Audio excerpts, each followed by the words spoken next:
Anti-fragile has been quite an interesting topic of discussion in a number of organisations that I've come across. And I think let's dispel one of the myths straight up, and that is it's not about becoming invincible and indestructible.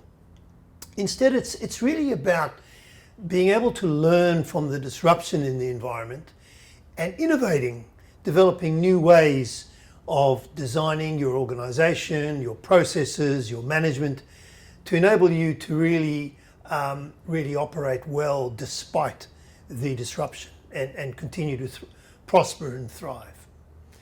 So some of the examples that are quite interesting and might really help to understand the concept are, firstly, the whole development of multiple decision-making and learning nodes in the organisation. So in other words, rather than centralising decision-making at one centralised point, which really means that, you know, it all flows from the wisdom of a particular one decision, we have various points through the organisation at which these decisions can be made.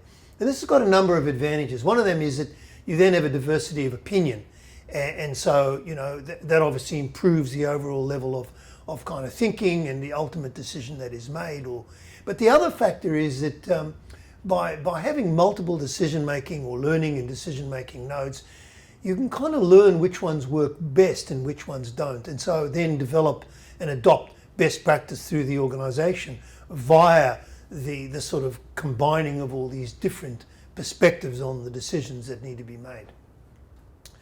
The second one is really to develop, in some cases, in very selected areas, deliberate redundancy.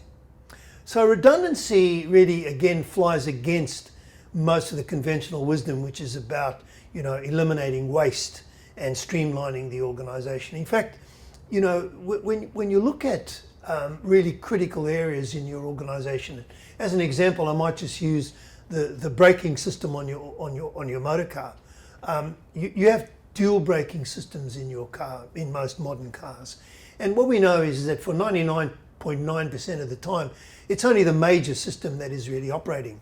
But in the event of that system failing, you've got a secondary system which kicks in and really brings the vehicle to a safe stop. So in critical areas where you cannot afford to be disrupted and have the whole organisation wiped out, building deliberate redundancy beyond the so-called efficiency frontier is actually a really very good idea. And the last point, I suppose, from anti-fragility in an organisational sense is really something I've mentioned before. One of the things that occurs when you try to streamline your processes and eliminate waste and duplication is that you actually increase the fragility of that system, because a very streamlined and optimized system doesn't change or respond to surges in the environment or disruptions in the environment terribly quickly.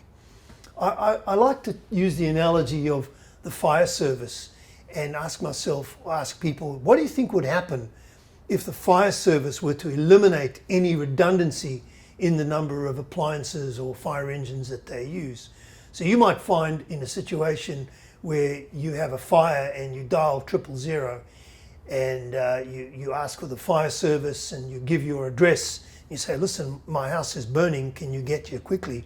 And they ask for your address and then tell you, sir, we can get to 24 Imperial Avenue, Bondi by Wednesday afternoon at 4 o'clock. In fact, every Wednesday afternoon at 4 o'clock, very efficiently, we come past your property. Now that's the example of a highly efficient system, but not one that is built in redundancy to enable it to surge. At the individual level, there are also some very interesting examples of how to become more anti-fragile. One of them is perhaps one of my favorites, which is that you are not your job. So your life and your well-being and your overall lifestyle shouldn't simply depend on your job. You are much more than your job. Cultivate outside interests, if possible, work out different ways of earning income, because in the event of disruption, this network you build around you will become extremely important. A second factor is don't attempt to eliminate all the randomness in your life. So if you like to go to the same restaurant on a Friday night because you know the menu and the maitre d' understands your needs and serves you well, try a different restaurant. In other words, introduce small variations in your life which cause you to have to think and make different decisions from time to time. This will actually build your resilience muscle and allow you to cope much better with the kind of disruptions that you might encounter in your life at some point in time. And finally, something I always tell my children, and that is to accept multiple points of view when you're looking for advice. I know that one of the human failings is that we like to go to people we know will agree with us when we seek advice.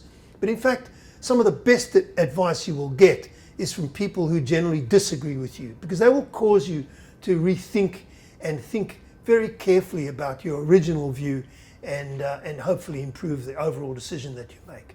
That's really being anti-fragile at a personal level.